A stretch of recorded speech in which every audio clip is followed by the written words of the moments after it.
This is the first Greg Downey, John Askew podcast for Tranceportal.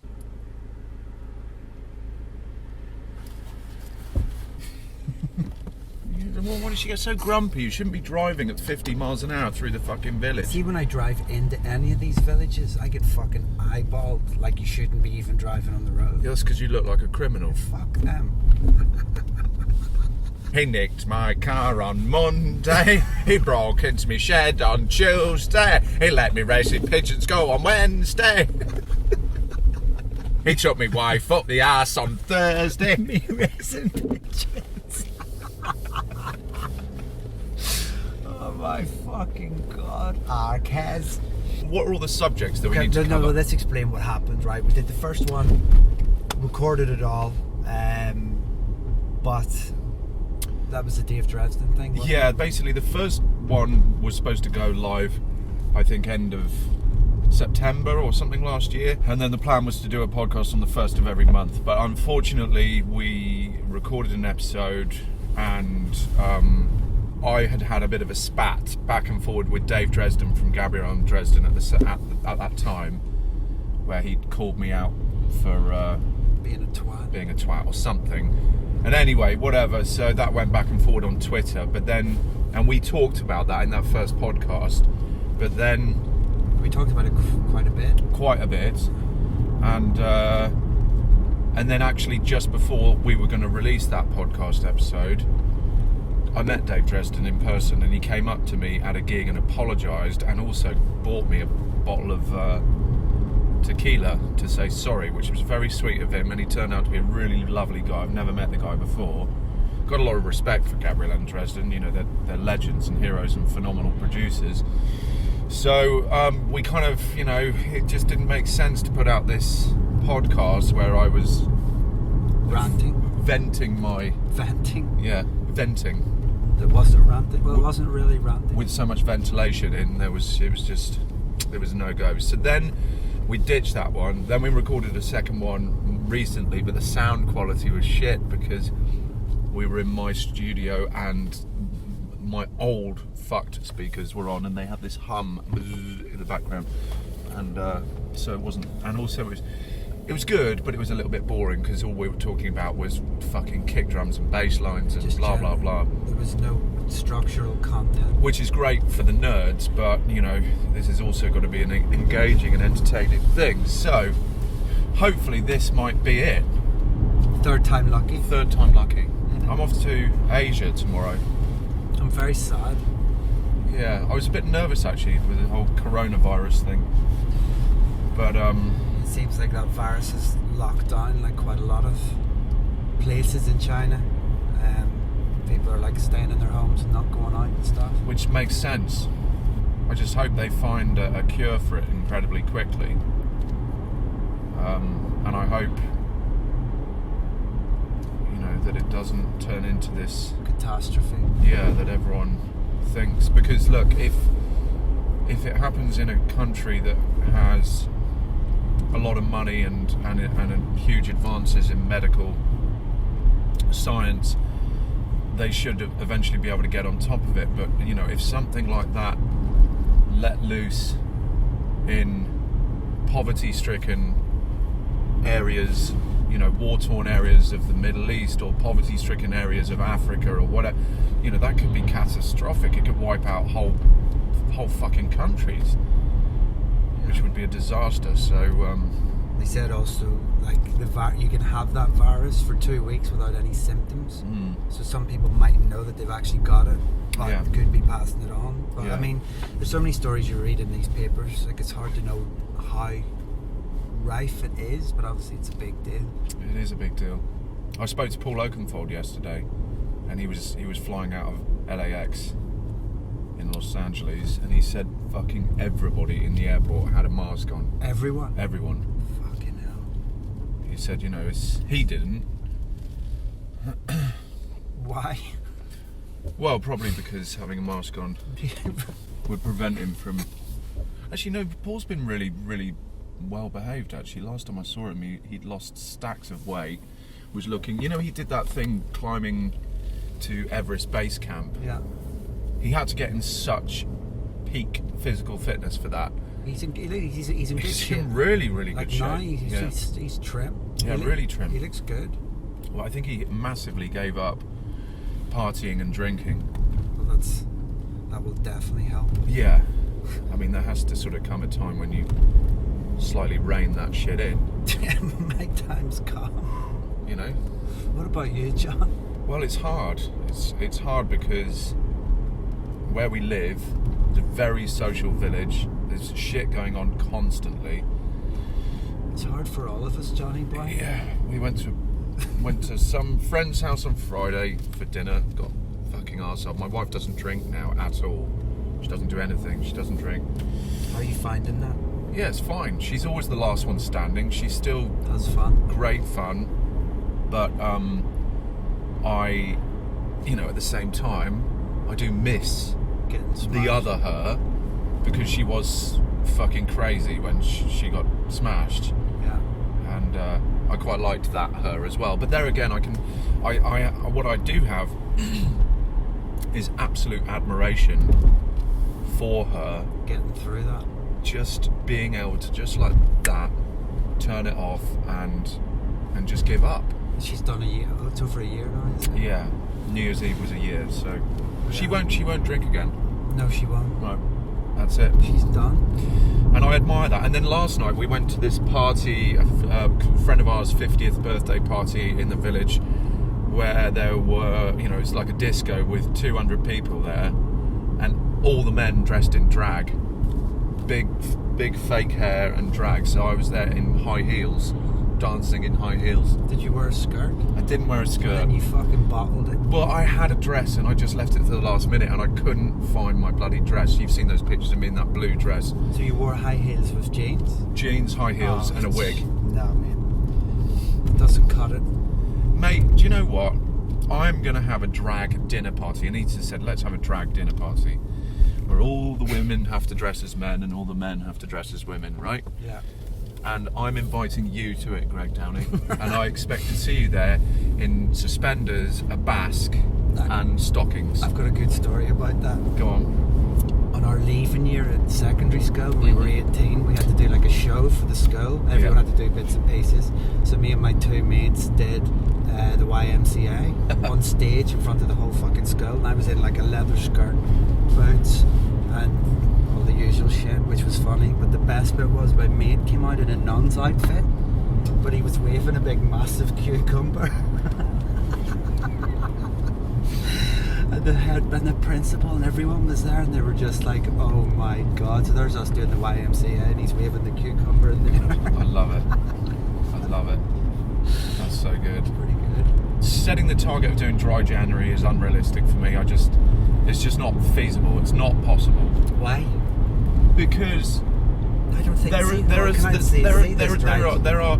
Listen, we had friends coming round to our house for dinner, right? And this is last January. When they found out that Anita and I were just trying to do dry January, well, I trying, her definitely didn't doing want to it. be your friend No, anymore. they said, well, we're not coming. He said, if you guys aren't drinking, we're not coming. And I was like, okay, fair enough. But, there's supportive friends. There's people out there who need me drunk.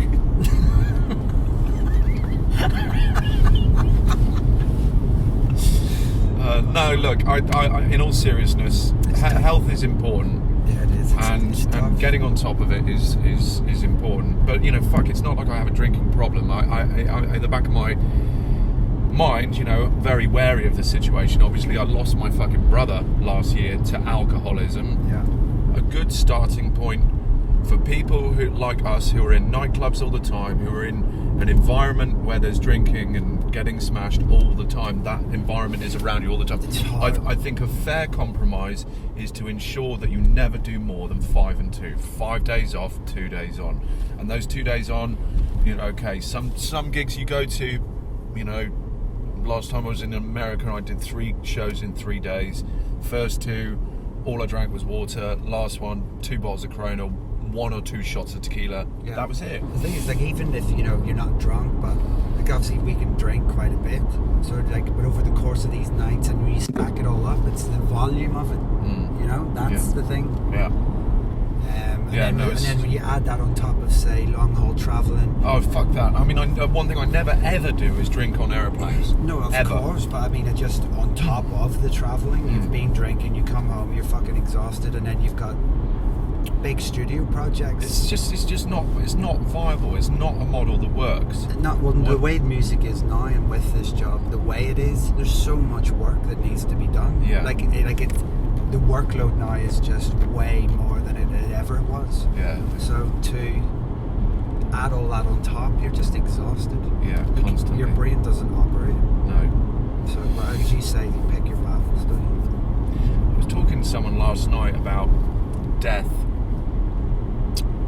and the absolute importance of ensuring that you live every day as though it's your last. Now that doesn't mean go out and party like fuck constantly. I think that means, it just with your relationships, just not to waste any time. Don't waste any time. Going back to my brother, he wasted pretty much his whole life, and he had some great achievements, kids, his marriage and whatnot broke down massively, and that was probably one of the root causes of the whole situation. But he didn't do anything with his life. He didn't go anywhere. He didn't travel. He didn't go out. He didn't explore this phenomenal planet. Yeah. And okay, some people want to do that, and they're restricted by a lack of money, a lack of funds, whatever it might be. And I just think that's such a waste. This is the conversation I was having with this dude last night. Yeah. And we were just saying, there's so much cool shit out in the world, and when you get to that age where you can't do these carted things off to the funny farm, or you're so old that all you can do is sit in the corner of a pub and read the newspapers. Jesus Christ. It's important that you look back and go, you know what, I'm ready to die because I've fucking done everything. I've been everywhere. I've done everything. I've had the most epic adventures. And the irony is, even though my brother who died didn't do anything, his only travel was sort of the occasional package holiday to Turkey or Egypt or something, but he didn't ever do anything big and adventurous, but he really, really wanted to, and he would always talk about it. And I would always say to him, you can come on any fucking trip with me you want, anywhere you want to go in the world where I'm DJing, you can come with me, and we'll stay an extra week and we'll make a trip out of it, anywhere you want to go. Yeah. And he just never took me up on that offer. So why do you think that was? Just set maybe a little, set in his ways and a little bit of fear. But the irony is, my other brother, I've got three brothers, well, I had three, well, I've now got two, but my other brother is the most adventurous. His life is continuously packed with cool shit. He goes all over the world constantly, seeing everything, doing these big outdoor adventures and shit. And I'm very, very jealous of him, actually, because although I get to travel and stuff, he's traveling purely for adventure and pleasure. Yeah. And I'm travelling for work, which inevitably means that I get somewhere, same as you. We play, and then it's off. We've got to leave. Yeah. And it's nice sometimes when you can have a day or two. That'd be great.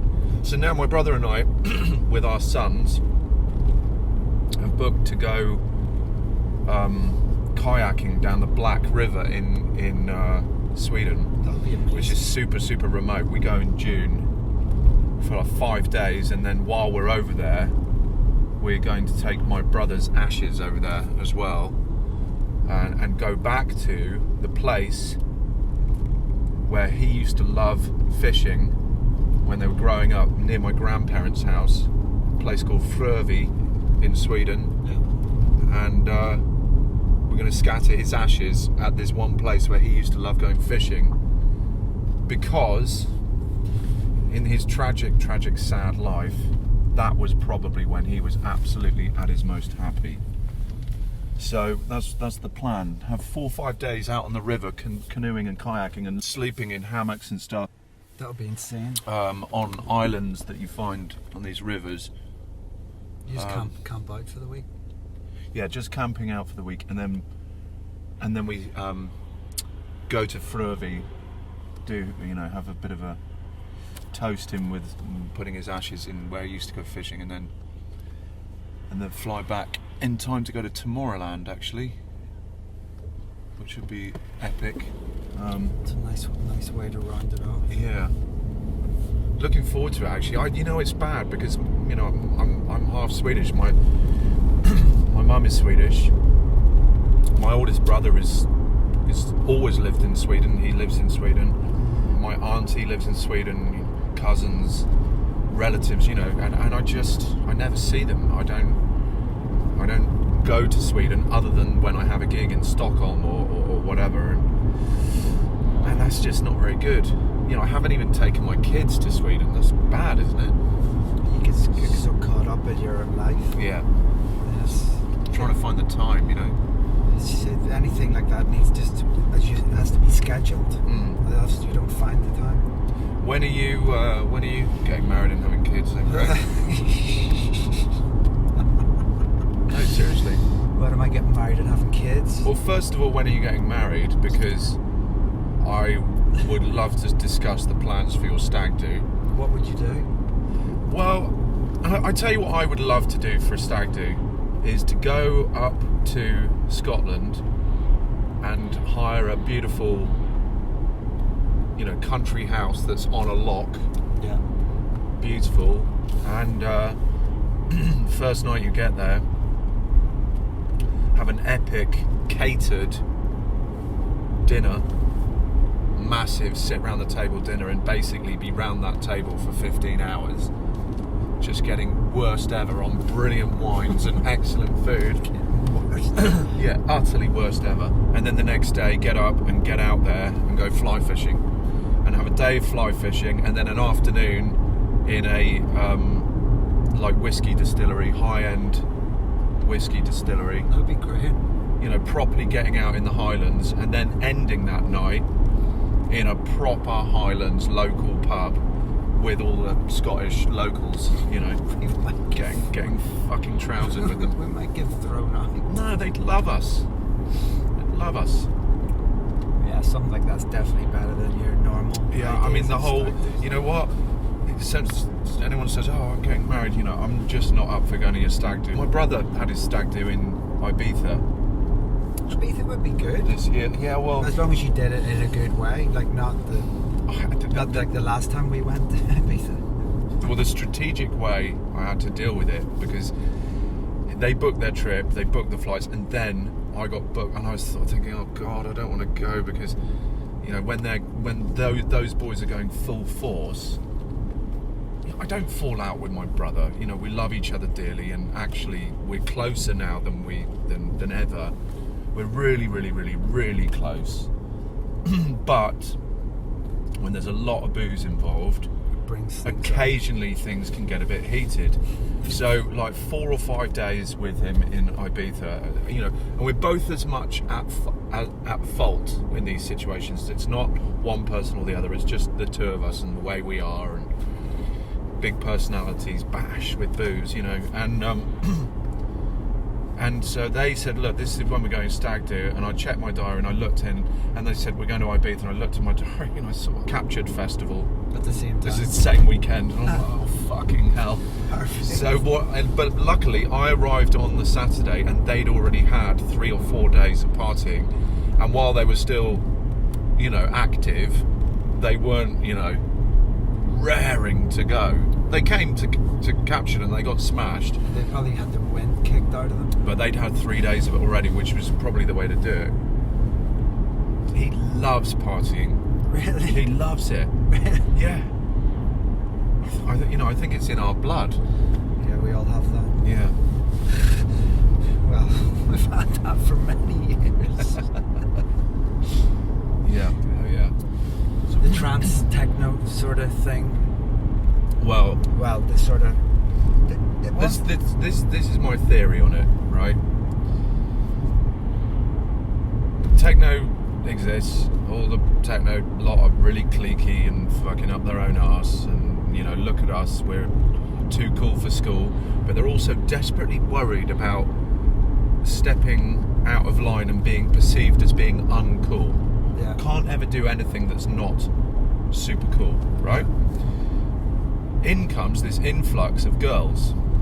Nina Kravitz was already there, and Nicole Mudabar to an extent, but I'm talking about the new breed of Charlotte de Witte, and I suppose Nina Kravitz does fit into this. Nina Kravitz, Charlotte de Witte, Amelie Lens. I think she was more sort of... she was, yeah. Nastia, those kind of people. But anyway, all these girls come in, and they don't adhere to the rules that the men set. They're like, fuck that, we'll do whatever we want. Suddenly we're playing at 138 beats per minute when all you twats are still on 128.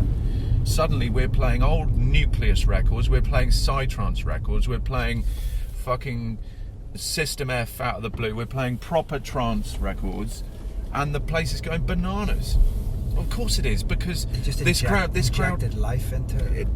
Completely. Like, it was basically, especially when Amelie Lens came through, it was like, it was shockwaves through those techno gigs, because she was just fucking, she was harder, but that, I don't know, just that pace. And the energy, and she's smiling. Yeah, but that energy, it just connected with everyone, just took it to a whole new place. And she's smiling and having fun, and, it injected fun into a scene that was basically just drab people in black, all morose, and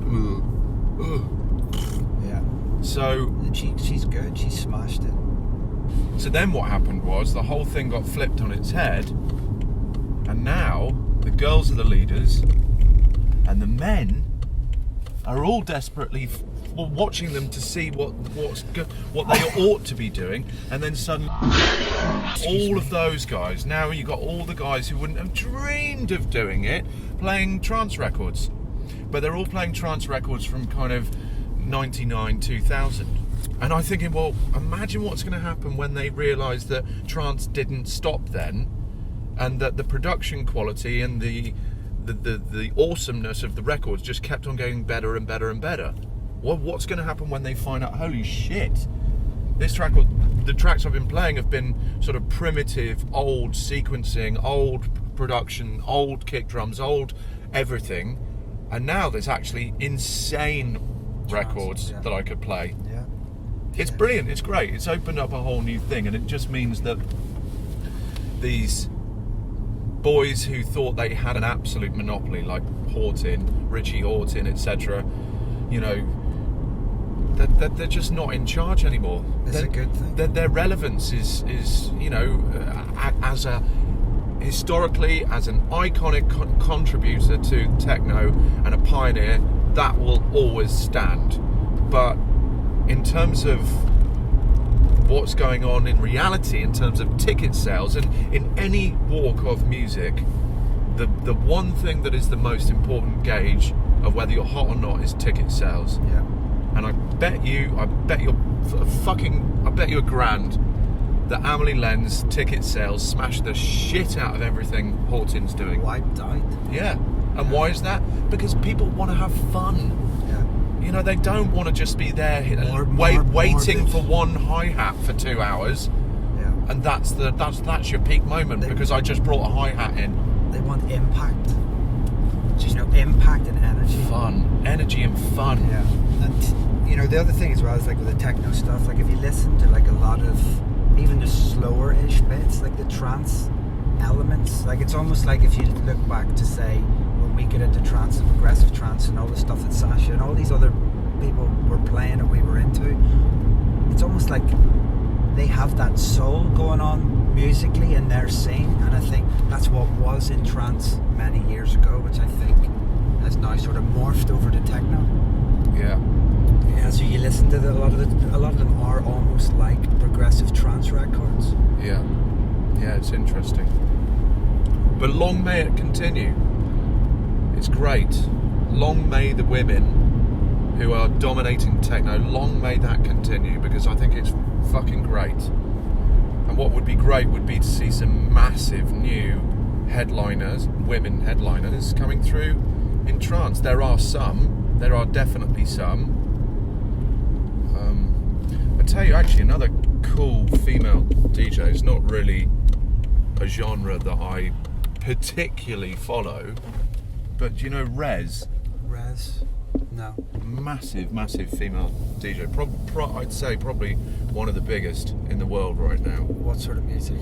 It's sort of like dubstep that's a bit more trippy and a little bit slower and groovy bass music. I'm sure people watching this will say no, it's another genre altogether, but that's my interpretation of it. But when she DJs with these like goggles on that are circular. It's really cool. I'm just thinking, all artists, like even as a trance artist, like we play lots of different stuff, and like, there's room for all different types of cool music, well, no matter what genre you're actually categorized in. Yeah. And I just think it's always just pushing forwards and creating new sounds and new things. Obviously keeping your stamp of what you're about. Yeah, and I think you're right. The when you go onto the techno top 100 on Beatport now, there's not a great deal of difference on most of the records. There's not a great deal of difference between that and the progressive chart. No, they're more or less the same kind of thing. If you go to Awakenings, right, the most important, probably the most influential techno festival in the world, in the Netherlands every June.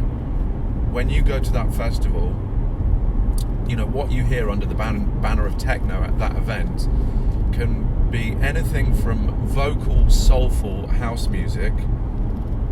I mean, to full on industrial. Yeah, Dax J blistering techno, or I Hate Models. That completely different ends of the scale. Yeah. And I think that's a good thing. Yeah, so rather than just being techno, it's just like there is a lot of different things within it. And it's then, so you've got a very diverse thing there. And although people in that scene, they think, well, we've got to be cool, we've got to be associated with techno. In reality, I love watching Joris Vaughan, for example. When I saw him do ADE last year, he played this like 6-hour set in Central Station. They cleared out the whole of Central Station, which is like fucking Piccadilly, not Piccadilly, it's like Paddington. It's a big train station. And he was there, and he was playing everything. He was playing all kinds of styles, all kinds of shit. Yeah, diverse. It's amazing, absolutely amazing. It's not just repetitive. But then if you go to a Psy event, all you're going to hear is Psy. Very purist. Okay, the people say, oh yeah, but there's different kinds of Psy. There's progressive Psy, there's full-on Psy, there's really, really, really psychedelic Psy. There's all kinds of different shit. I'm like, well, yeah, okay, but the big Psy headliners will just be playing Psy, that's it. And I just think, I love Psytrance to bits, but would I want to be listening to it for 12 hours solidly? Not a fucking chance. Would I want to be listening to any genre of music solidly for 12 hours? No.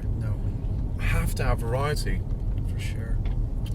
And working with, for those 5 years that I worked with Oakenfold and Perfecto Records, he used to play some records that I hated, he used to play some that I loved, but he was one person that really, really, really taught me the importance of variety. Yeah.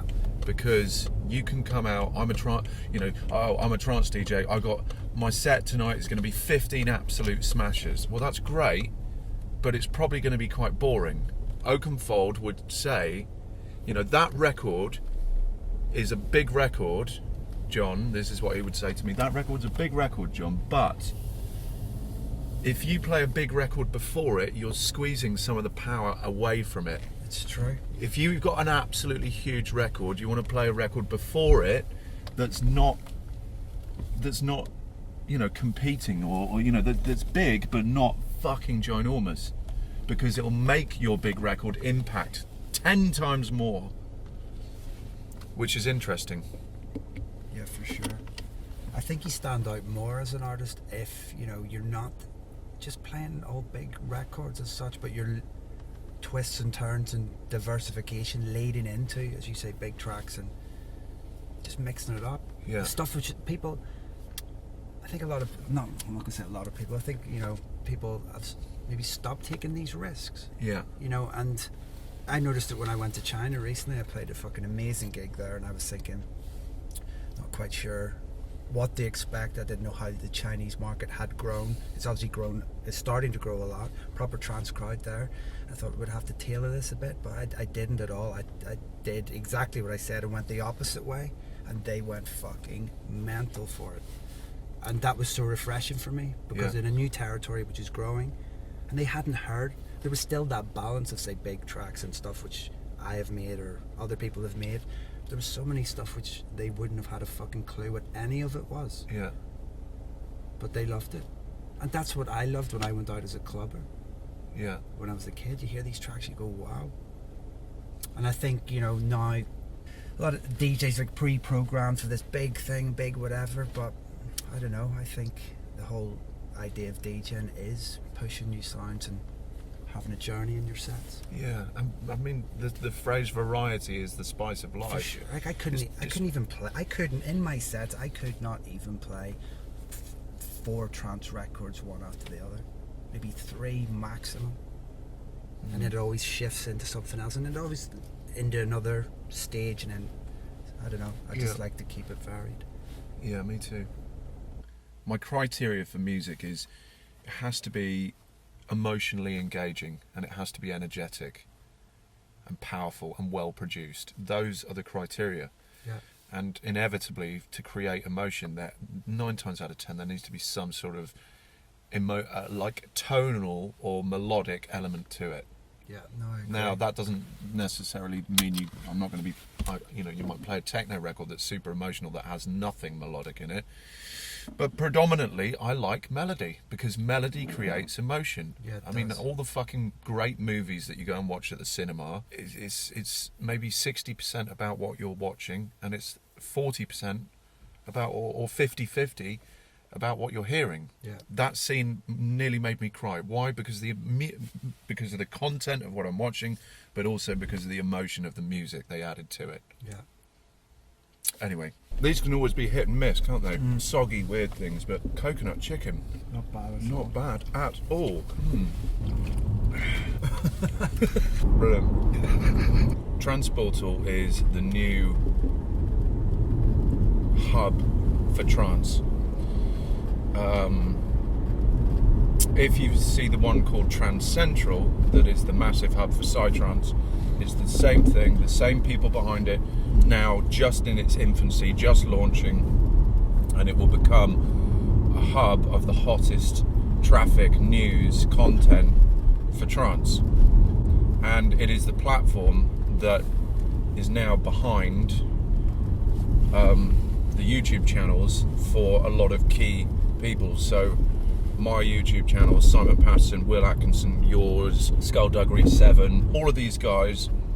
Mark Sherry, I believe, is now signing up to it. Solarstone, I believe, might be coming onto it soon. There's talk of In Trance We Trust. I mean, it's just growing and growing and growing. There's essentially, all everyone needs to know is to follow Tranceportal TV or Tranceportal on all social media platforms, because it will become an integral part of everything that's going on within our scene. It's very early stages, so it's very small. You know, it's probably only got 10,000 followers, but it's, you know, it only launched in November last year. But it's going to become a very, very important part of everything we do, which is why this new podcast from us is brought to you by Tranceportal. It's Tranceportal. This is a Tranceportal podcast. Just keep watching. I'm a partner in the Tranceportal platform, and I'm going to be putting a lot of time and energy into making sure that it blows up and becomes huge. And why am I doing it? Because I want to see the trance scene that we belong to be bigger. And why wouldn't you want that? Bigger the better, innit? That's what she said. That's what she did say.